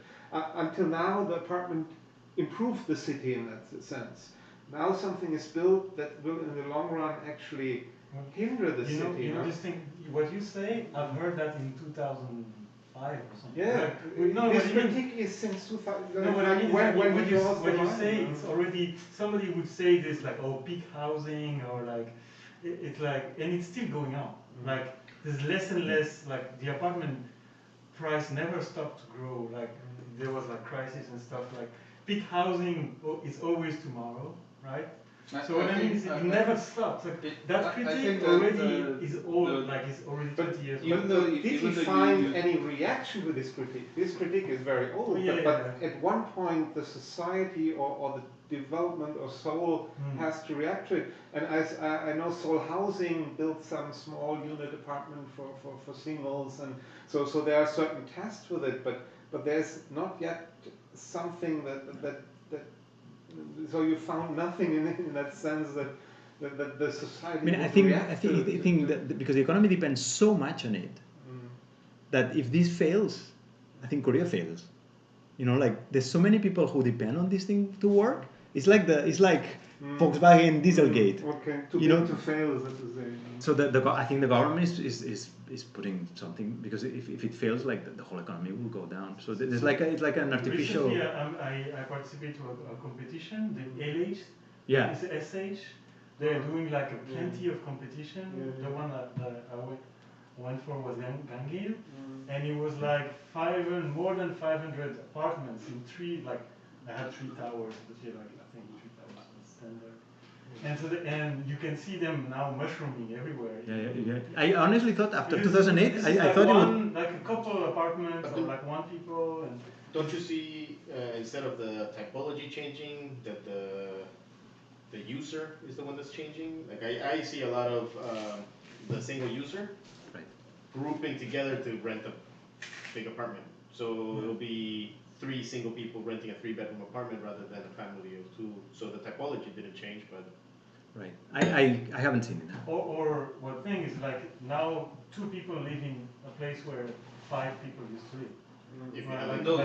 So I think the change of the household size, I mean, we hope that will affect the change of this apartment 단지 culture, but the reality is something like either, like Raphael said, that they either just share the apartments, one apartments, or just like you're saying about the Gangil complex, that they just make a complex for a new one for one person apartment. So I think and also another kind of what I see, let's say from 2008 till now, is that yes, I don't see any change of the culture, the model, basically. of the model, because I think the one of the reasons why that doesn't change is that there's so much, let's say,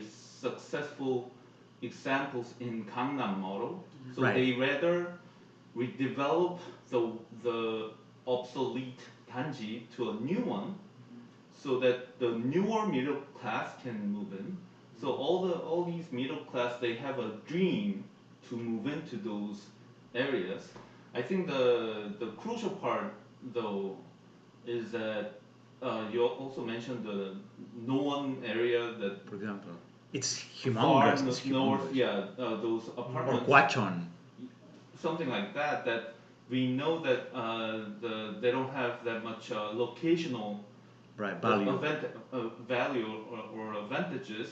What happened there? What happened there after 30 years, that they have to somewhat redevelop or reconstruct whatever they do. So I think that's gonna be I don't know, like hopefully that will change the rule of the game, or probably it will still be the same. One thing that I think would make what you say happen, like suddenly like a real crash, is that there's like population decrease. Is a real thing that never happened. Right. Like when the really not like when people are aging, they get richer, they have bigger apartments, so we can go and push away the peak housing, right? But when we start to really have less and less people, and the income is not rising, So I think suddenly you can have a crash where suddenly everything goes down. Right. And the value goes to, and like probably, oil, right? The value goes to zero. Probably that crash will happen from the marginal area of the city, and then you. But see what's happening? We're discussing housing from an economic point of view, always. Yeah, always. You know, like it's always like this pseudo already, sociological, but the in that mindset. game, So we never discuss spaces. We never, No, like it always comes down always to this narrative. But I think because it's the nature of the apartment, because apartment is cash. We don't really care, you know, like. But that's what I mean. We should care. Yeah, yes and no. My point was this one. You're like, okay, forget about the economics because it's not my field. I don't know. Years they get you know demolished and make again. So I think this is part of your everyday thing, every day that we talk about The apartment money. as a cash, Right. commodity, right? Yeah. The thing But that I was but then we're discussing things we have no clue. Yeah, that's the You know what I thing. mean? That was my claim is like being sarcastic when- about this being like a commodity, apartment unit being a commodity that. But if it more than 50% of the population lives in them, you cannot like overlook it. Right. Yeah, Like, you have to right. somewhat admit it Right. and then Do something the with it. reality. The big shock. I don't know whether I mentioned it to you guys that the biggest shocking experiences that I had when I moved back to Korea was that when we moved in to the new apartment 2 years ago, we had to renovate some kitchen, right? And you were living apartment. but you were living in the Olympic ones, right?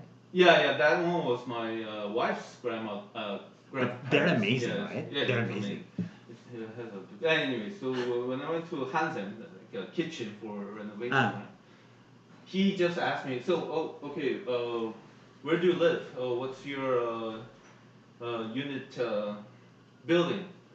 So why? Because they have all the plans already. So you don't even have to draw your plan. You have to tell them. You just need to tell them which neighborhood you live in and which apartment. That's amazing. you're That's in. amazing. Yeah. It's almost like the U.S. adopting the metric system. It'll never happen because all the construction materials are already fit with the model. And I think that I do think that there's some some fake mirage, especially for the older generations, about this apartment being a very successful investment. That we're not. So there's a one model house next to my apartment. So whenever once every 6 months they change the inside, the brand, right? They change the inside, right?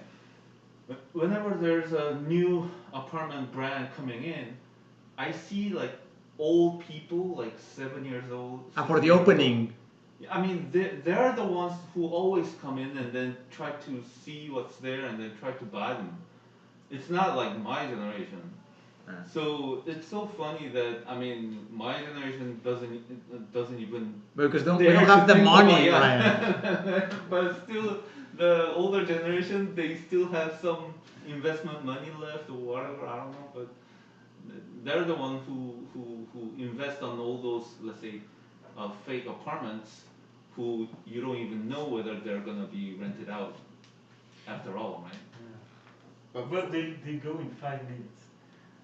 Some do, but some so don't. the thing is when now there are apartment sales, you have a random lottery. Like you have a lottery to get a ticket to enter to buy an apartment, and it goes in 1 day. But this was 20 years ago. You said the Gangnam No, I mean today. Like this happens Can I turn the today. camera? Do you think which one would you consider the Gangnam successful model? Because don't you think it's also related to the location of being in Gangnam? Yeah. So the education system. The education system. So when you say the model, meaning it's not architectural model. When I say successful model, it's just financial model. Financial model, yeah. I don't necessarily.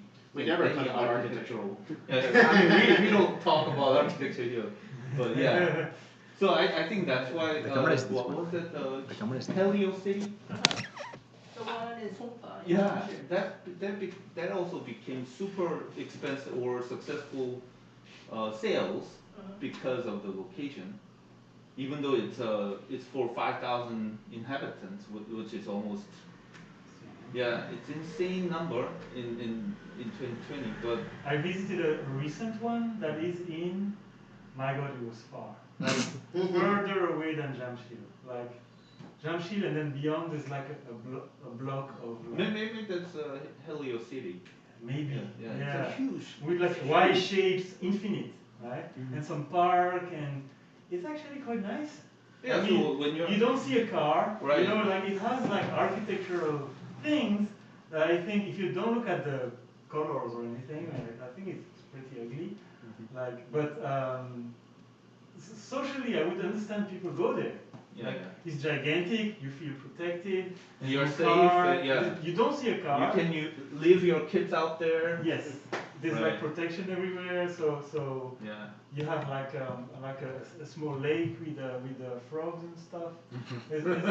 No, I mean, but that's what I was gonna get at in terms of getting back to architecture. That the model hasn't changed. Like you still have the apartment model, but when you did the sequence of studies of the public space, I think the public space or the common space within the apartment has been modified or changed to provide a better quality of life within the apartment complex. So I think that's something that's changing in terms of that these actually islands what happens is the buildings don't change. No, the buildings change, but the so what changes is the landscape, because that's what you can market. Yeah. And the finishes. You know, like the paint, whether it's marble or but the distribution is the same. Right. So the ideas don't change. What changes is like how you spend them. You know, like what you can charge for. Right. There was. But the lifestyle. There was quite an interesting experiment that because of all these change of the household sizes, that they I don't know who's they, but so they applied a unit plan that has 2 entrances. Oh. So you have a main entrance for, let's say, your family, and then if, let's say, your kids kind of grow up and leave, whatever, you can have, let's say, like a college kid who can rent a room, right? For them, they put a small entrance separate because you never want to share the entrance. Right, so or you're grown up, then you wanna have privacy. It's becoming like a mate's entrance, whatever, right? But it seems it didn't really happen much. It has some experimental units, but it never become common. I don't know why. Like for example, I've visited in Hong Kong, and you know the Hong Kong Housing Authority, they even like they're so innovative. They're much more innovative than the market. So then they look at the tendency, like now they will be developing housing for single rooms, and basically the model the most recent model is basically an empty room. So like our idea of an LDK, when you come in, you already know when the TV is even, you know, like you don't even have the option of putting the TV somewhere else because all the cables are there. In there, what happens is it's an empty shell, it's completely empty inside, and then they show you different ways in which you can distribute it inside for 2, 3, 1 people. So like, yeah, of course it should be like that. And then there's cables all around, there's no structure, there's no columns, there's no walls inside. And that's how it should, you know, like it's an empty container. But it's because it's driven by the public authority, so they do their research. It's what the LH should be doing, you know. And then they have contacts with academia, so like the housing, Hong Kong, they have contacts with the Hong Kong University. Before they merged the land housing corporate, before they merged, it was land corporate and housing corporate. Right. Housing corporate. They used to. They used to. No, they have this magazine, the Chutek, and it was an amazing. Like I got so much of it, and there was a lot of research being done, but then this privatization and that's down the drain. So I think you might have mentioned it, but I guess I'm curious about how it started out as public housing, then when did it become privatized, or when did more of the private developers get involved with these kind of mass housing? Yeah, that's a good question. It was democratization. It was part of democratization, but also I think there was a plan. Well, at the beginning, basically there were no private developers who would be able to take it. So then and nobody would believe in it either, because it was such a different way of living that nobody wanted to. So the first experiments were actually really they were actually forcing people to live in there to actually generalize it. So the first ones were targeted to they would give like some units to artists, singers, public officers, people who were attracting like brain that were coming back, bring them back from the US. They would give them these apartments. So as a trickle down kind of strategy for people to get convinced that they should live there. So they didn't want to live there. And then it was a way to actually initiate, to change the mindset of people. The Housing Corporation was publishing this magazine that was very interesting, and they did have a center, like a housing center in downtown, where they would actually exhibit like something like this, much bigger. They were exhibiting like model houses, they were showing furniture, they were showing technical solutions, they were showing types of paints, modern kitchens. So it was a way to actually modernize people, really. And then by doing that, they can when people start to buy in it, that's when they asked that the city kind of pushed back from being a developer, and it was more like a facilitator. So they would actually that's what I was talking about, like the ways in which they would accumulate land. So that would be done by the city, but then they would lotify it and then give it to the private developer. So it's part of the developmental economies. Like the government facilitates, and then there's a group of people who were not everyone could be a developer actually. So it was like only who I tell you to do, then you have a share of the market. So it's part of the private, it's the developmental strategy in a way. But then there's this shifting point where once people understand that that's the way to go, then it just goes by itself.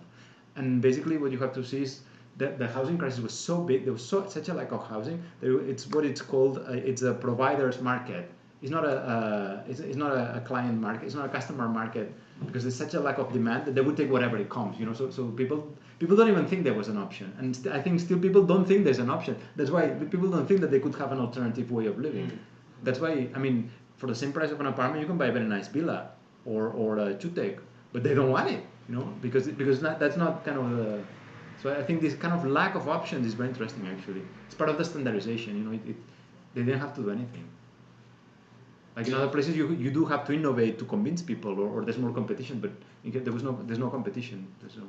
I mean, this number, it was actually impressive. This like the one graph with that's an 50% housing, but actually 50% since the 1930s. And I think even when the New Frankfurt, like when in the 20s, the social housing, there was only 20%. Like there were actually much less, like it was a huge problem and they needed to build social housing, but it was not 50%. There one sees how pressing this issue was, and this was the only way out of it. Like there was no other way out of it. But 50% was it squatter housing, or what? What was the other 50%? Like insufficient housing. Well, for example, what does that mean? Like the example of what's the other 50%? Is it? Yeah, squatters. Squatters. But then, I mean, people renting rooms in other places, people cramming themselves in apartments. Yeah, individual houses, no? People would do that. But that would count under housing. Right. So what is that? What does the informal? Single house. The one that have walls around. Yeah. No, but in terms of informal. But I mean, what I'm saying. 50% of the population didn't have access to their own housing. Not own. So like they had to sublet.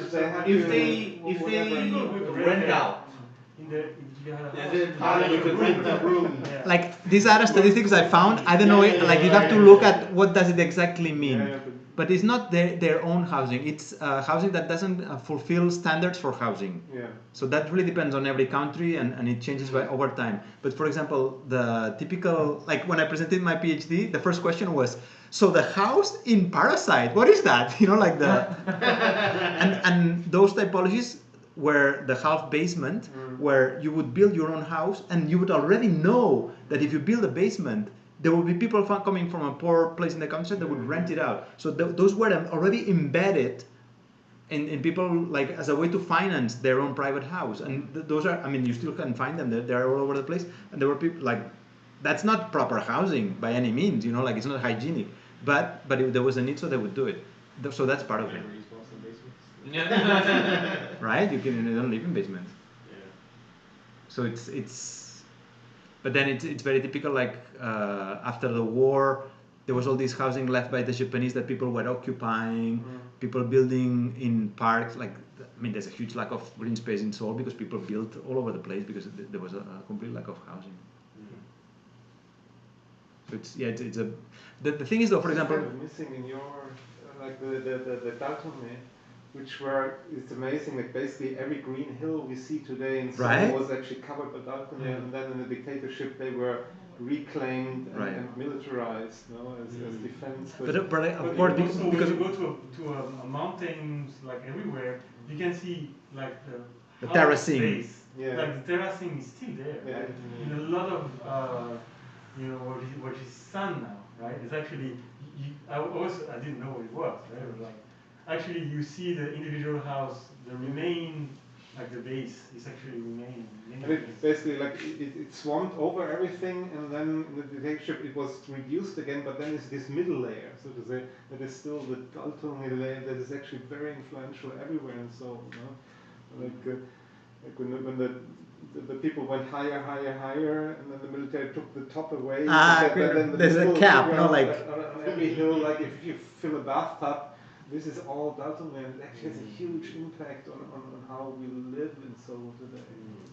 It's funny, like I was looking at researching in part of the research was based because in my university in Spain there's a mass housing is kind of thing, and in books from 1960s and 70s in Spanish, Daltone is called Korea.